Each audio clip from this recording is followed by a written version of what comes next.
Ready to reconnect with someone on Discord, or perhaps you accidentally blocked a friend? Learn how to easily unblock users, restoring communication and visibility on the platform. Unblocking a user on Discord refers to effective blocking, allowing you to see their messages in shared service, receive direct messages from them, and re-add them to your friends list.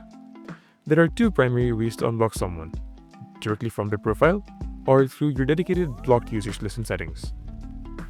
A quick and easy way is by right-clicking the profile of the person you've blocked, and in the options list that pops up, selecting the unblock option. In the case that you can't find their profile or you want to unblock multiple accounts, go to Settings, then to Content and Social under the User Setting tab. Scrolling all the way down to the bottom there will show you a list of accounts you have blocked. Tap on the Unblock option next to the account you want to unblock. And there you go. If you found this video helpful, be sure to go on and hit the like and subscribe buttons. That's a small action from you that helps make a big difference for us. And as always, feel free to comment your experience down below. See you soon. Bye bye.